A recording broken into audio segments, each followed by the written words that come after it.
은혜로우신 우리 아버지 하나님, 이 시간 우리 한 사람 한 사람을 주의 전으로 부르시고 그리고 오늘도 우리의 마음과 귀를 열어서 주의 음성을 들을 수 있는 은혜 주신 것 감사합니다. 이 시간 하나님께서 각자에게 정말 도전하시고 말씀해 주시고 그리고 우리로 하여금 주님을 닮아갈 수 있는 그런 놀라운 축복 허락하여 주시옵소서. 예수 이름으로 기도합나이다. 아멘. 잘 오셨습니다. 지난주에 이어서 우리 오늘도 베드로 이야기를 통해서 베드로를 통해서 좀 은혜를 나누려고 합니다. 우리가 알고 있는 베드로, 그냥 대강 우리가 복음서를 통해서 알고 있는 베드로는 보면 좀 성격이 급하고 좀 충동적이고 앞뒤 좀 재지 않고 일단은 저질러 놓고 보는 사람, 뭐 이렇게 볼 수 있고요. 침착하지 않습니다. 또 혹은 실수도 많습니다. 책망도 받았고 꾸중도 들었고요. 저질러 놓고 벌리긴 잘하는데 일단 끝에 마무리는 좀 약한 사람, 뭐 이 정도 전형적인 어떤 다혈질적인 사람이라고 우리가 볼 수 있습니다. 그런데 성경에는 그런 베드로의 모습만 있는 건 아니죠. 복음서의 그 후반부로 가게 되면 이제 그 베드로 전후서를 썼다든지 이런 데 보면은 베드로가 상당히 달라진 모습, 굉장히 아주 이 뭐랄까 정말 잘 균형 잡혀 있는 모습, 또 아주 신중한 모습, 정말 초반부의 베드로와 후반부의 베드로는 너무 많이 달라요. 지난주에 이어서 또 우리가 생각하고 싶은 건 바로 그런 겁니다. 그런 베드로가 그렇게 천방지축 같았던 사람이 어떻게 그렇게 아름다운 하나님의 사람으로 변해서 그렇게 귀하게 쓰임 받을 수 있었을까? 이제 그게 우리의 관심이에요.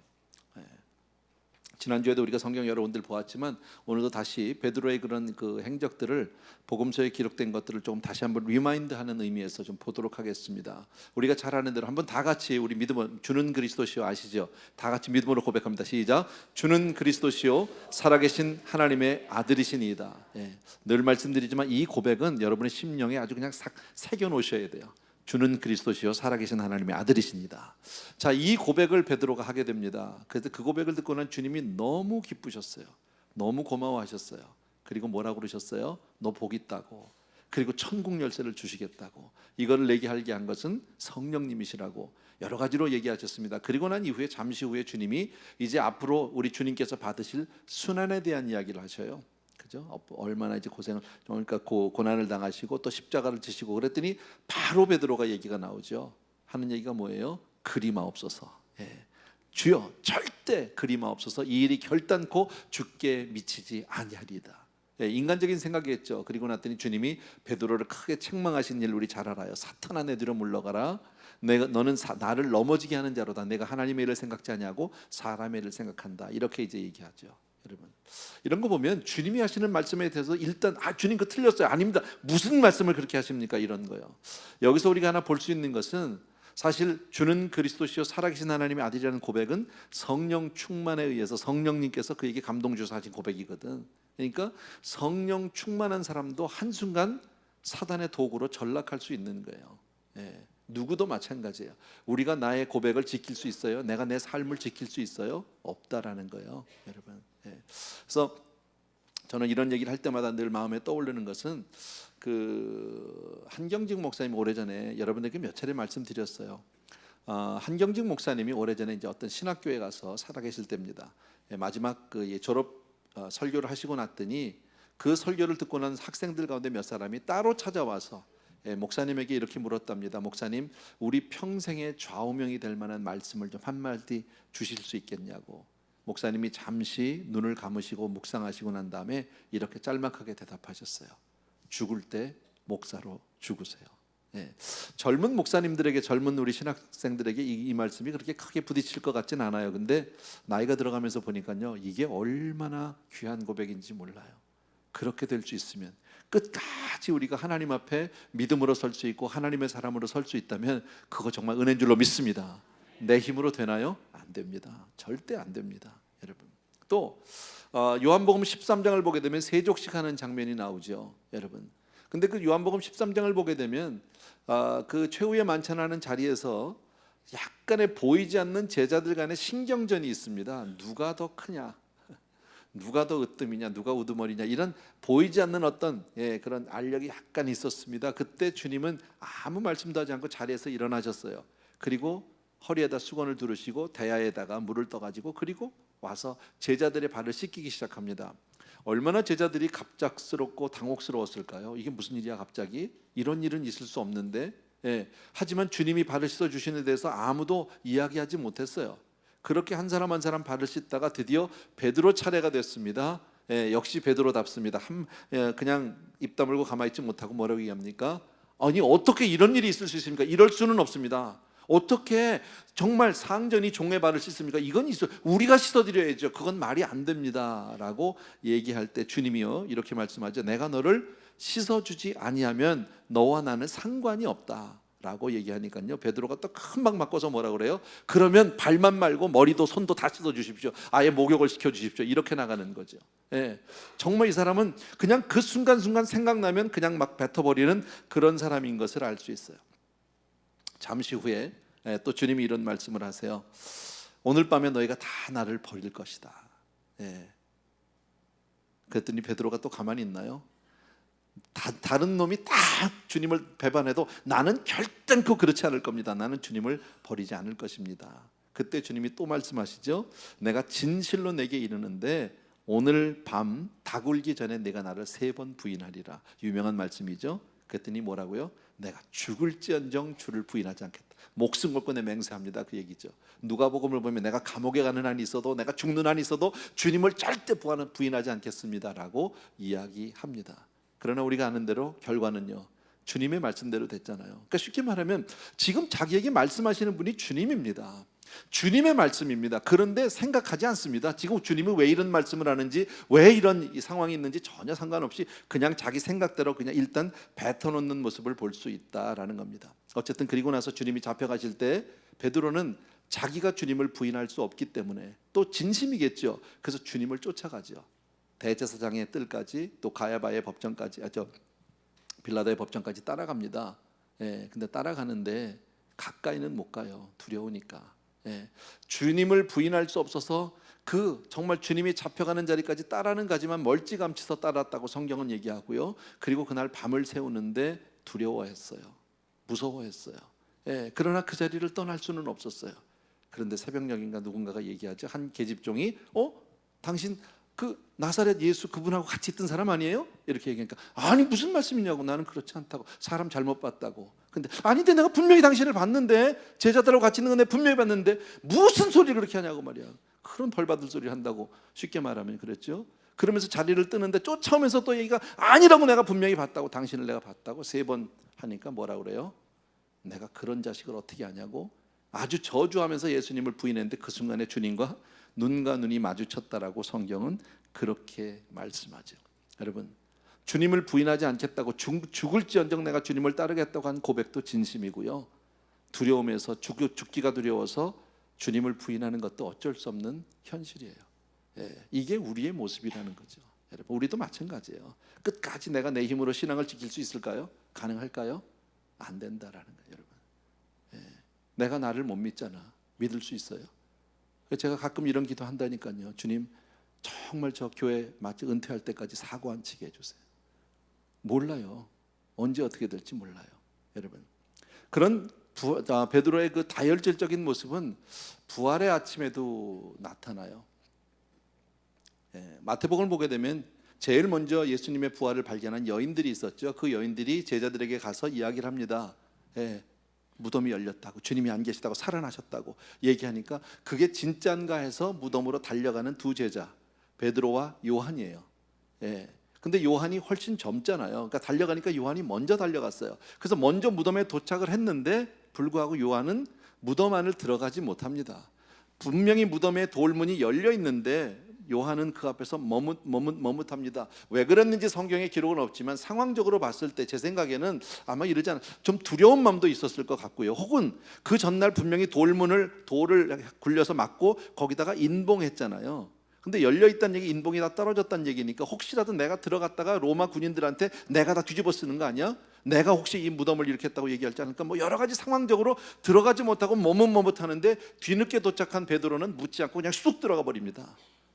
망설임이 없습니다. 일단 저지르는 데는 최고다. 여기서 베드로의 다혈질적인 성격을 또 한 번 볼 수 있다라는 거예요. 또 주님이 부활하신 이후에 디베랴 바다에서 고기 잡는 모습 나오죠. 요한복음 맨 마지막에 보면 밤새도록 고기를 잡았지만 별로 잡지 못한 것 같아요. 새벽녘쯤 됐는데 음성이 들립니다. 얘들아, 고기를 좀 잡았느냐, 고기가 좀 있느냐라고 묻습니다. 그랬더니 아니 별로 못 잡았다고 얘기를 하는데 갑자기 배에 탔던 제자 가운데 한 사람이 주님이야, 주님이 오셨어, 주님의 음성이야. 그 얘기를 듣자마자 베드로는 뭐 했어요? 바로 물로 뛰어들어갔어요. 물어보지도 않았어요. 그냥요. 배를 돌려라, 뭐 빨리 가자가 아니라 그냥 물로 뛰어들어가서 뭐 수영을 했는지 뭐 했는지, 꽤 수영했겠죠. 고기를 잡으려면 꽤나 깊은 데로 왔을 테니까. 그리고 달려 들어갔는데 막 가서 바닷가로 가서 이제 해변에서 주님을 딱 만났는데 아차 싶었을 겁니다. 왜요? 가긴 갔는데, 그 주님을 사랑하는 주님 앞에 가긴 갔는데 자기가 한 짓이 그때 썼다는데 뭐 할 말이 없는 거죠. 처분만 바라는 거죠. 그런 모습들, 앞뒤 가리지 않고 일단 그냥 행동하는 그런 베드로의 모습을 본다. 자, 지난주에도 우리는 이 말씀들을 보았는데 다시 말씀드립니다. 그러한 베드로가 그렇게 성급하고 뭔가 다듬어지지 않았고 천방지축 같은 그 베드로가 어떻게 그렇게, 베드로서, 성경의 신약 성경 후반부에 보면 베드로 전후서가 나오잖아요. 그 베드로 전후서를 쓴 베드로의 모습을 우리가 상상해 보건대 전혀 초반부의 모습이 아니라는 거예요. 굉장히 정말 사람이 아주 침착하고 아주 신중하고 무게가 있고 아주 신실한 하나님의 사람으로 그렇게 아름답게 그렇게 바뀌어 있었고 쓰임 받을 수 있었다라는 거예요. 그 비밀이 뭘까? 왜? 저와 여러분도 다 그렇게 부족한 사람들이니까. 사실 우리도 그렇잖아요. 부족함이 없는 사람이 어디 있고 실수가 없는 사람이 어디 있고 잘못하지 않는 사람이 어디 있습니까? 주님 앞에 우리가 늘 말씀드리지만 매주마다 정말 나와서 대표기도 하시는 분들의 기도는 다 그거잖아요. 주님, 지난 한 주간도 나는 정말 부족한 삶을 살다 왔습니다. 정말 부끄러운 삶을 살았습니다. 정말 죄송합니다. 그러나 다시 한번 주님의 은혜를 구합니다. 다시 한번 기회를 주옵소서. 다시 한번 나를 붙들어 주옵소서. 우리 그 기도 아니에요? 그게 우리 인생이거든요, 여러분. 중요한 게 있어요, 여러분. 언제든지 우리의 부족함이라든지 우리의 잘못, 실수, 우리의 약점이 드러난다 할지라도 우리는 그 문제를 가지고 주께로 가셔야 돼요. 이게 정답이에요. 늘 말씀드리지만요, 아무 일을 만나도 교회 와서 엎드려야 살 길이 열린다. 믿으시면 아멘. 이건 정말 성경은 아니지만 성경책 뒤에다가 좀 새겨놨으면 좋을 규절이야. 아무 일을 만나도 교회 와서 엎드려야 살 길이 있어요. 여러분, 물론 약점이라는 것은 나쁜 거예요. 못된 거예요. 정말 부족하고 부끄러운 거예요. 그러나 그 약점 때문에 나는 주님이 필요합니다 하고 주께로 나오게 되는 저와 여러분들에게 주의 이름으로 축원합니다. 정말 우리가 얼마나 부족함이 많으냐는 거예요. 한 사람 한 사람 내 모습을 볼 때 너무 부족하다, 여러분. 저는 이제껏 많은 목양을 하면서 수많은 사람들을 만났는데, 그런데 보면 장점으로 인해서 주님 앞에 나아가고 그리고 주님의 영광 앞에 선 사람을 아직 보지 못했어요.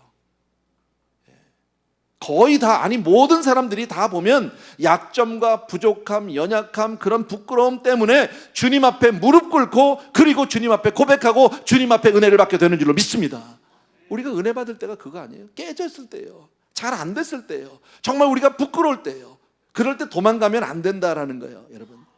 베드로는 자기의 약점을 정직하게 주님 앞에 고백한 사람입니다. 성경을 보면 우리가 베드로의 많은 실수들을 봅니다. 성경을 통해서. 그러나 그 실수 때마다 베드로는 항상 주님 앞에 있었다라는 거예요. 떠나지 않았다라는 거예요.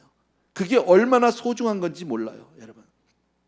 잘못도 책망도 꾸중도 들었지만 그래도 주님 앞에 매달리는 그 모습, 그것이 베드로를 결국 변화시켜 놓고 말았다라는 거예요.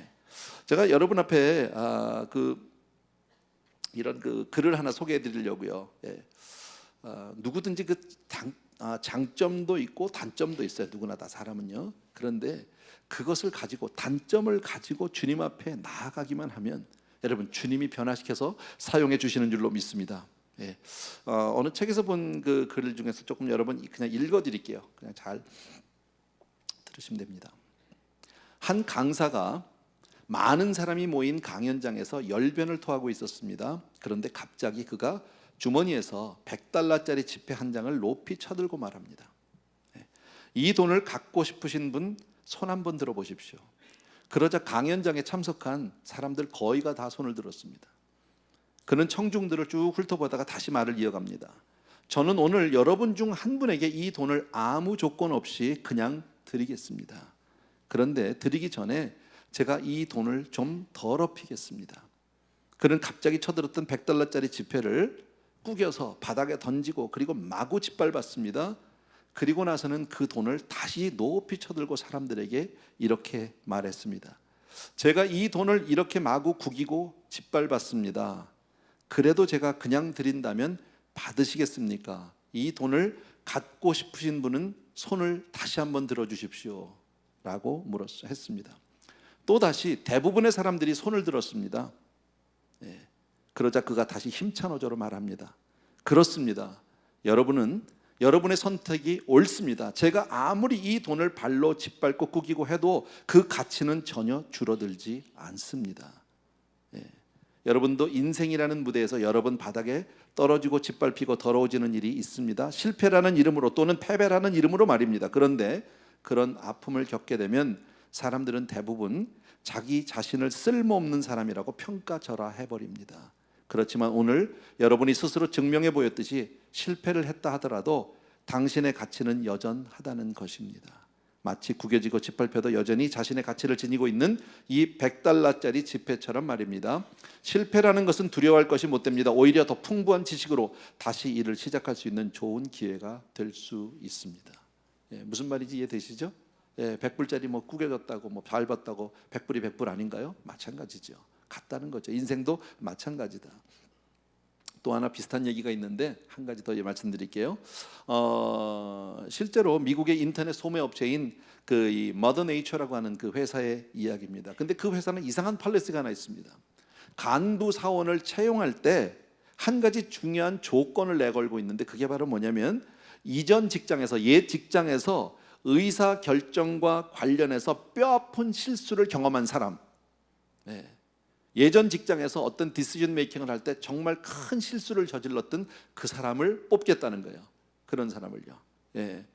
그래서 뽑힌 사람이 마이클 베럭이라고 하는 사장입니다. 이 사람은 원래 하버드 경영대학원을 나온 사람이고 나이 30살에 큰 가구회사의 부사장이 됩니다. 그런데 이 사람이 거기에 만족하지 않고요. 좀 더 챌린지하는 의미에서 아동용품을 파는 회사를 옮깁니다. 그리고 그 당시에 지금도 마찬가지겠지만 디즈니 스토어 있잖아요. 디즈니 스토어가 업계 1위인데 그 회사를 넘어서는 회사로 키워보겠다고 한 3년 동안 회사를 아주 공격적으로 마케팅을 했는데 결과는 부도가 났습니다. 망했습니다. 오갈 데가 없는 사람이 돼버리고 말았습니다. 졸제 길거리에 나앉은 그를 아무도 반겨주지 않았는데 이 머더 네이처라고 하는 회사에서 올게닉 그 제품을 만드는 회사예요. 회사에서 이 사람을 사장으로 영입을 했습니다. 그리고 나서 이 회사를 1년 만에 이 사람은 그 올게닉 분야에서 업계에서 선두로 회사를 키워냅니다. 근데 이분이 하시는 말씀이 이렇게 얘기합니다. 실패와 배고픔의 경험은 나로 하여금 의사결정을 내릴 때 더 신중하고 세련된 접근을 하게 만들었습니다. 비단 나뿐 아니라 대부분의 실패 경험자들이 그렇지 않은 사람들보다 더 안정감 있게 이 일을 처리한다는 사실을 발견했습니다. 머더 네이처라는 제품들을 아마 우리 애기 엄마들을 많이 알지도 모르겠습니다. 어쨌든 그렇다라는 거예요, 여러분. 베드로는 그렇게 실수가 많았던 사람입니다. 부족한 사람입니다. 성급한 사람입니다. 사고가 많은 사람인데 그러나 주님 앞에 나올 때 주님이 그를 고쳐서 변화시켜서 새롭게 해서 사용해 주신 줄로 믿습니다. 근데 그럴 때마다 주님이 쓰신 방법이 있어요, 여러분. 그것도 못하냐? 욱박질르지 않았어요. 그런 것도 못하냐고 바보같이 야단치거나 꾸중하지 않았어요. 주님이 쓰신 방법은 바로 뭐냐면 요한의 아들 시몬아 내가 나를 사랑하느냐예요. 위로와 격려였었다는 사실이에요. 여러분, 우리가 어떤 잘못을 해도 주님은 우리를 야단하지 않으세요.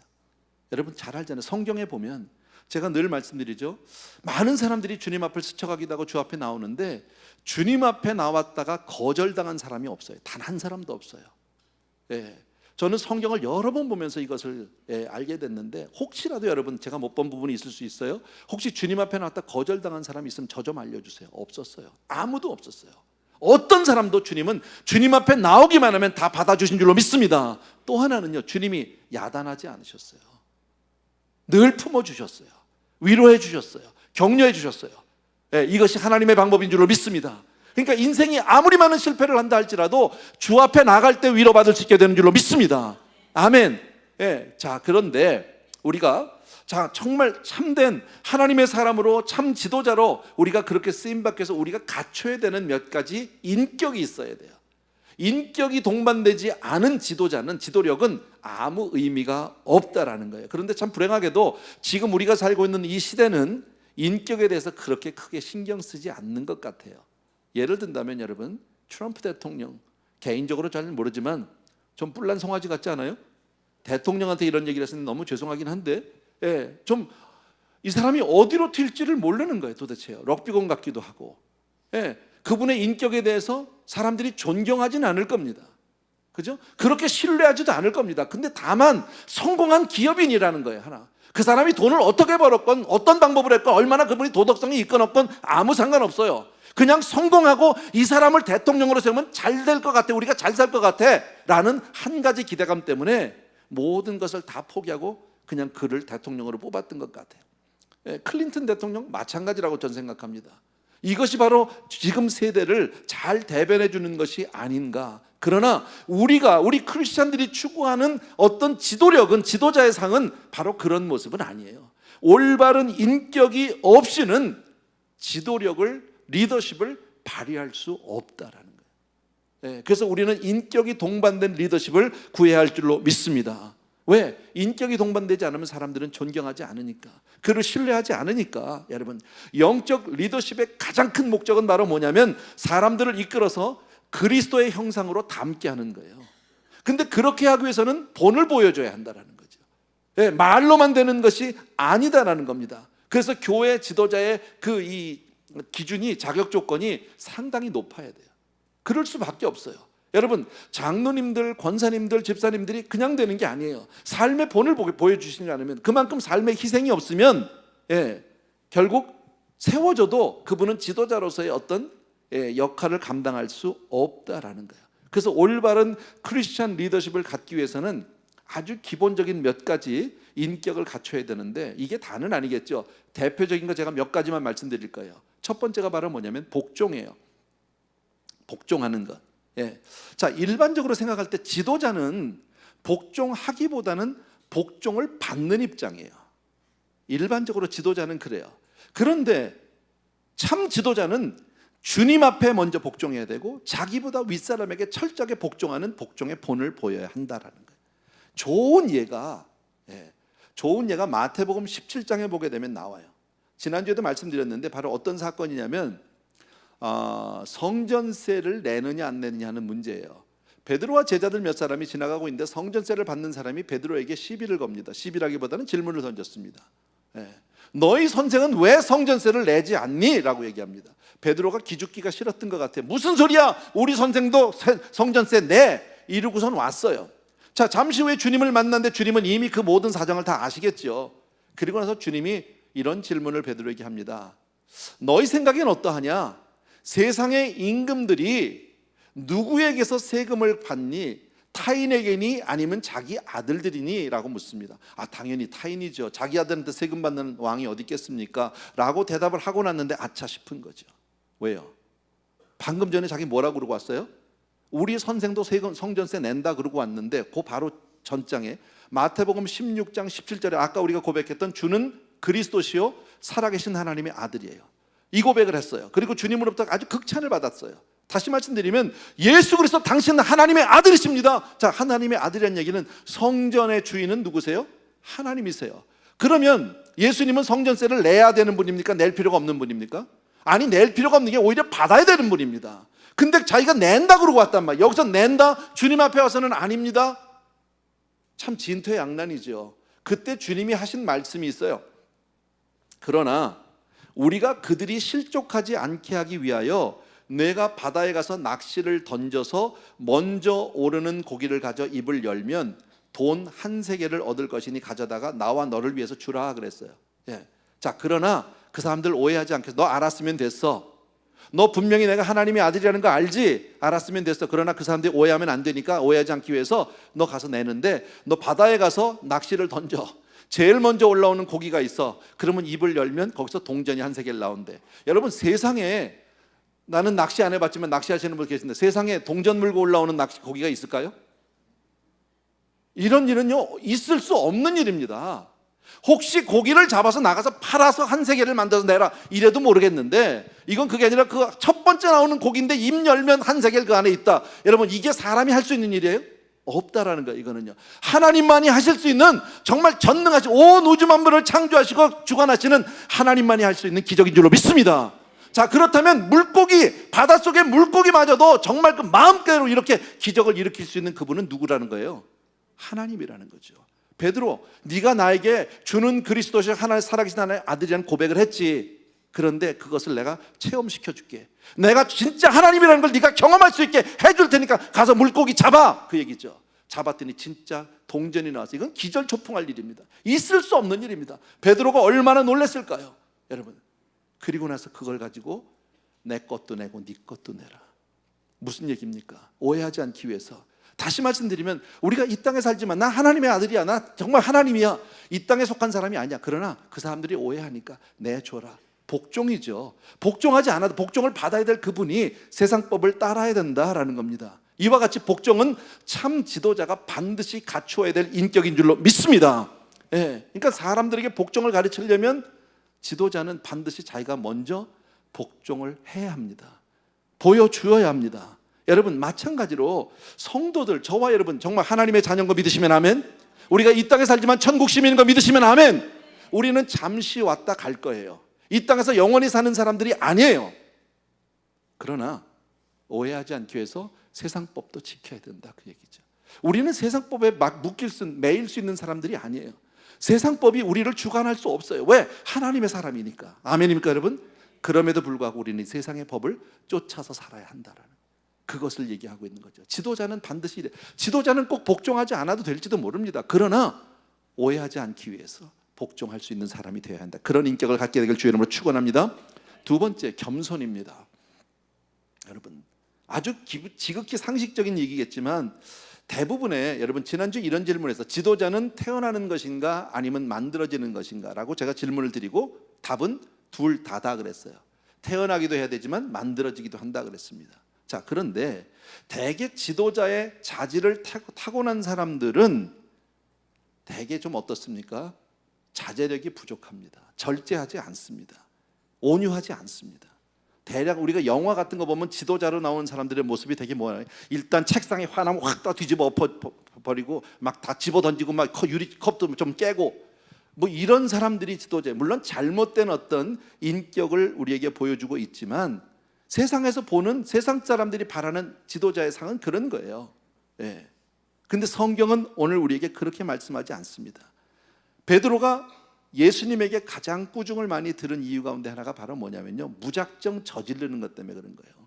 예. 생각지 않고 물어보지 않고 그냥 말과 행동을 성급하게 한 문제가 베드로에게는 어쩌면 가장 큰 약점 중에 하나예요. 한 예를 든다면 말고의 귀 자르는 사건이에요. 여러분, 물어보지 않았어요. 상황 파악하지 않았어요. 그 다음 일이 어떻게 될 건지 관심 없었어요. 그냥 일단 저질러 놓고 보는 이 문제거든요. 자, 그런 베드로 전서를 가서 보면, 신약 성경의 거의 끝부분에 있는 베드로 전서를 가서 보면 전혀 다른 인격의 소유자가 되어 있는 것을 볼 수 있어요.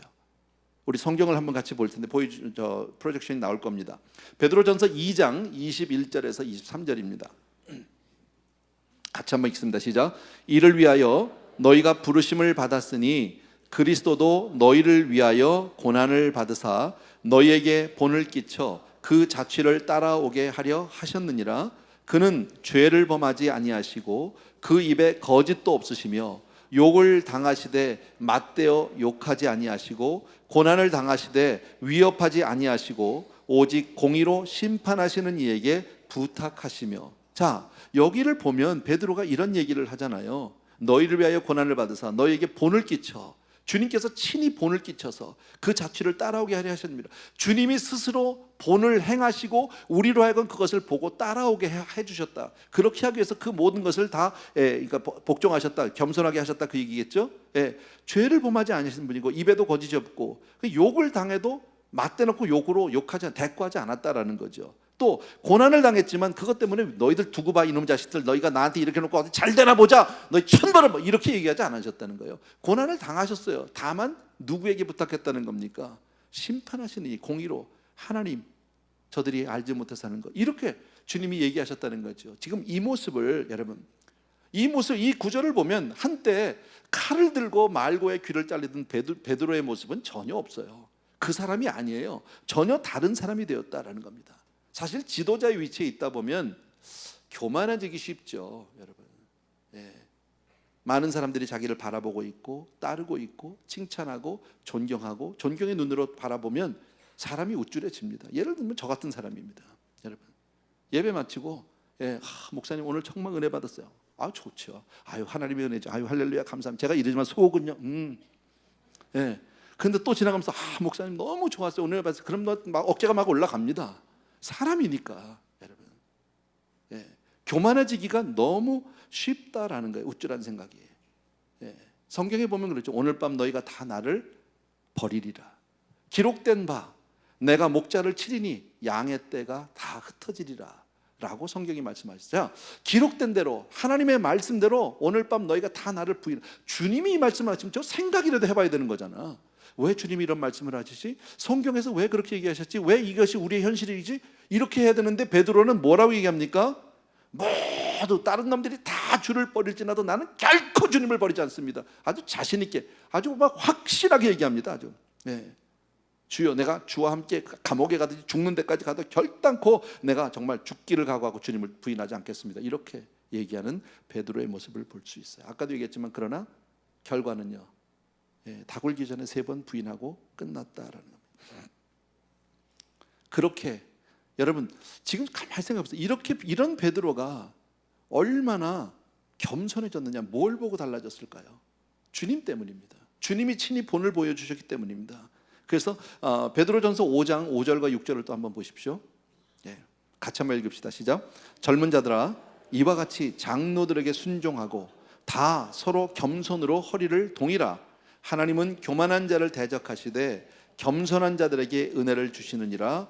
그러므로 하나님의 능하신 손 아래에서 겸손하라. 때가 되면 너희를 높이시리라. 짤막한 구절에서 겸손이란 말이 계속 나오고 있죠. 이것은 분명 초반부의 베드로의 모습은 아니다. 3절을 또 보십시오. 3절을 다 같이 시작. 맡은 자들에게 주장하는 자세를 하지 말고 양무리의 본이 되라. 본과 겸손에 대해서 얘기한다. 여러분, 이처럼 베드로는 그의 삶과 메시지를 통해서 정말 좋은 인격을, 정말 그리스도를 닮아가는 인격의 소유자로 변한 것을 우리가 알 수 있어요. 베드로 같은 사람도, 그렇게 천방지축 같은 사람도 달라질 수 있다라는 거예요. 마지막 한 가지가 더 있다면 사랑입니다. 아주 기본적인 얘기겠지만요, 참 지도자는 섬김을 받는 자가 아니라 섬기는 자입니다. 크리스천 리더십은 섬김에 있습니다. 여러분, 세상과 다른 것이 바로 그겁니다. 참 지도자는 자기가 이끌고 자기를 따르는 많은 사람들을 오히려 가서 섬기고 사랑하는 자인 줄로 믿습니다. 좋은 본을 보여주신 게 발 씻는 거예요. 세족식. 그리고 나서 가룟 유다가 떠난 다음에 주님이 하신 말씀이 있죠. 새 계명을 너희에게 주노니 너희가 서로 사랑하라. 내가 너희를 사랑한 것 같이 너희도 서로 사랑하라. 너희가 서로 사랑하면 이로써 모든 사람이 너희가 내 제자인 줄 알리라. 이 말씀이요. 또 빌립보서 2장 5절 이하에 보게 되면 뭐라고 말씀해요? 그는 근본 하나님의 본체시나 하나님과 동등됨을 취할 것으로 여기지 아니하시고, 그리고 뭐라고요? 스스로 종의 형체를 입고 이 땅에 가장 낮은 모습으로 왔다라는 거죠. 누구 때문에요? 저와 여러분 때문에 그렇게 오신 줄로 믿습니다. 여러분, 베드로는 이것을 배우게 된 거예요. 당장 한 번에 변하지는 않았어요. 시간이 좀 걸렸어요. 그러나 그런 아름다운 하나님의 사람으로 변해서 초대교회 역사를 써나가는 위대한 하나님의 사도로 쓰임받게 된 줄로 믿습니다. 그래서 베드로가 뭐라고 얘기해요? 베드로전서 4장에 보게 되면 무엇보다도 뜨겁게 서로 사랑하라. 사랑은 허다한 죄를 덮느니라. 뜨겁게 사랑하라. 사랑해야 된다. 사랑은 근데 말로 하는 게 아니라 정말 삶으로 몸으로 하는 것이다라는 겁니다. 이 모든 것 위에 결정적인 게 있어야 되죠. 성령으로만 가능합니다. 이게. 여러분, 우리가 오늘 배웠던, 우리가 들었던 오늘 말씀 가운데 복종이란 단어, 겸손이란 단어, 사랑이란 단어를 모르는 사람이 어디 있어요? 여러분, 이거 어려운 단어가 아니에요. 누구나 다 하는 단어예요. 그런데 그게 진짜로 우리가 복종의 삶, 겸손의 삶, 사랑의 삶을 산다는 것은 우리 힘으로 안 돼요. 이게요. 우리 힘으로 안 돼요. 내가 좋아하는 사람에게 사랑할 수 있겠죠. 그잖아요. 내가 정말 존경하는 사람 앞에 겸손하는 건 어려운 일이 아니겠죠. 복종하는 것은요. 그러나 여러분, 모든 사람에게 그렇게 할 수 있다면 이것은 내 힘으로는 가능하지 않다. 무엇이 가능합니까? 오직 성령으로만이 가능한 줄로 믿습니다. 그것이 오순절 마가다락방에 성령이 임했습니다. 베드로가 성령을 받았고 성령이 임하셨고 성령이 그를 지배하고 그를 변화시키기 시작한다라는, 그의 약점들을 제거하고 그리고 그의 장점들을 키워주시기 시작한다라는 겁니다. 아까도 초반에 말씀드린 대로, 그래서 우리는 못하면 못하는 대로, 부족하면 부족한 대로, 못났으면 못난 대로 주님 앞에 나가서 엎드리고 주와 함께할 때 우리가 달라지고 변화되는 줄로 믿습니다. 여러분, 가룟 유다가 망한 것은 그의 죄가 너무 중하기 때문이 아닙니다. 그가 예수를 팔았기 때문에 망한 게 아닙니다. 가룟 유다가 망한 것은 예수를 떠났기 때문입니다. 만약에 예수를 팔고 다시 가룟 유다가 와서 주님 앞에서 정말 십자가 밑에서 주님 앞에 울면서 회개하고 돌아섰다면 그가 과연 멸망됐을까요? 아니요. 분명히 그는 용서받을 수 있었습니다. 그런데 스스로 가서 목을 메고 말았단 말이지. 그렇게 많은 잘못과 실수와 정말 부끄러움이 있지만 베드로는요, 그때마다 주님을 떠나지 않았어요. 제일 중요한 거예요. 여러분, 아무 일을 만나도 주 앞에 매달려 있어야 해요. 어떤 일이 있어도, 우리 인생 가운데 무슨 일이 있어도 주님을 떠나서는 우리가 성공할 수 없어요. 아멘입니까 여러분? 네, 비록 부족한 인생이지만 여러분, 주께 붙어있을 때 주님이 우리를 변화시켜 주실 줄로 믿습니다. 주님이 우리를 다르게 정말 새롭게 만들어서 사용해 주실 줄로 믿습니다. 그래서 하루하루 그리스도의 인격을 닮아가는 저와 여러분 되길 주의 이름으로 축원합니다. 아멘. 우리 찬송 하나 드리시면서 우리 잠시 기도하는 시간을 갖습니다. 나의 영원하신 기업 생명보다 귀하다.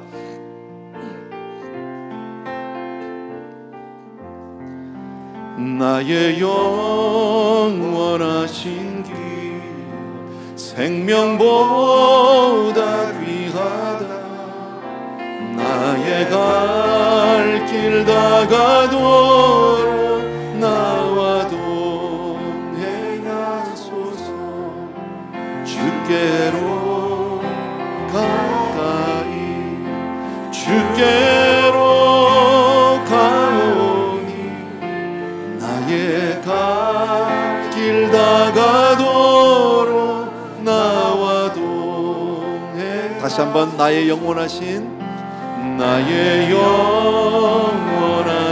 기업 생명보다 귀하다. 나의 갈 길 다가도록 나와 동행하소서. 주께로 가까이 주께로 가오니 나의 갈 길 다가도록 나와 동행. 반주는 계속해 주시고 잠시 우리 기도합니다. 오늘 주신 말씀을 기억합니다. 아무 일이 있어도, 정말 나의 부족함, 연약함, 쓰러짐, 정말 못된 죄악이 있다 할지라도 우리는 주님을 떠나서는 안 됩니다. 어떤 경우에도 주님을 붙들고 정말 주님께 매달려야 하고 성령의 은혜를 구하셔야 하고, 그리고 정말 더 나아가서는 하나님 앞에 주여 내가 그리스도의 온전한 인격을 닮아가는 사람 되게 하여 주옵소서. 나에게 복종, 겸손, 사랑, 이것을 배우게 하여 주셔서 정말 하루하루 주님을 닮아가는 우리가 될 수 있도록 주여 도와주시옵소서. 한 목소리로 잠시만 기도하겠습니다. 할렐루야. 사랑하는 아버지, 귀한 성도들과 더불어서 이 시간 간절히 간구하면서 사랑하는 내 아버지, 우리 한 사람 한 사람 인격이 변할 수 있도록 도와주시기 원하고 성령의 은혜로 우리를 붙들어 주시기 원합니다. 죄를 지었어도 주님 앞에 나가야 하고, 아버지 부끄러움이 있어도 주님을 떠날 수 없고, 아버지 하나님 몸부림치고 주님 앞에 매달려 우리의 인생을 마침내 도와주시기 간절히 소원합니다. 나의 나된 것이 오직 하나님의 은혜라 말씀하신 아버지 주여 바울의 갑을 고백 것처럼 우리 사랑하는 성도들 한 분 한 분이 그렇게 주님 앞에 나가시도록 은혜를 베풀어 주시기를 원합니다. 사랑하는 내 아버지, 능력의 우리 아버지 하나님, 주여 정말 우리는 인생 가운데 얼마나 부족함이 많습니까? 얼마나 부끄러움이 많습니까? 그러나 주님, 오늘도 말씀을 통해서 또 한 번 기회를 주신 나의 주님을 찬송합니다. 아버지 하나님, 또 한 번 우리에게 아버지 하나님 주여 아버지의 사랑을 새롭게 일어설 수 있는 놀라운 내 주님, 나의 주님 진심으로 감사드리고 귀한 성도님들과 더불어서 지금 간절히 간구합니다. 사랑하는 내 아버지, 주여 내 진심으로 감사를 드립니다. 주여 축복하여 주시옵소서. 할렐루야. 자리에서 우리 조용히 일어나시면서 나의 영원하신 기업, 나의 영원하신 기업 생명보다 귀하다. 나의 갈 길 다가도록 나와 동행하소서.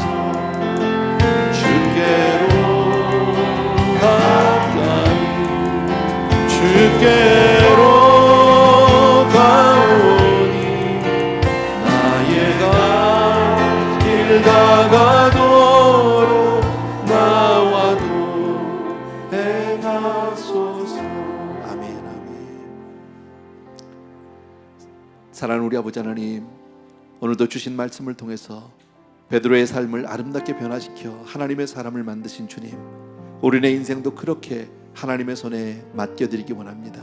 어떤 경우가 있어서도 주를 붙드는 우리가 되게 도와주시기 원하고, 정말 날마다 성령 안에서 우리가 그리스도의 인격을 닮아가는 사람들 되게 하여 주시옵소서. 그리하여 정말 하나님 앞에 가서 서는 그날 정말 잘했다 칭찬받는 아름다운 인격의 소유자로, 아름다운 하나님의 사람으로 우리 모두가 다 변화받아 주 앞에 칭찬받는 한 분 한 분 되게 하여 주시옵소서. 오늘도 주 앞에 드리는 아름다운 예물은 바로 우리의 그런 삶이고, 우리의 소원이고, 우리의 간구이고, 우리의 눈물이고 땀입니다. 사랑하는 아버지, 정말 내 삶을 대신해서 드리고 있는 이 아름다운 예물 위에 하나님 우리 성도님들을 받아 주시옵소서. 그리고 마음껏 은혜를 베푸시고 축복하여 주시옵소서. 주님을 닮아가게 하여 주시기 원하고, 주님이 아름답게 사용할 수 있는 그런 쓰임받는 인생 다 되게 하여 주시옵소서.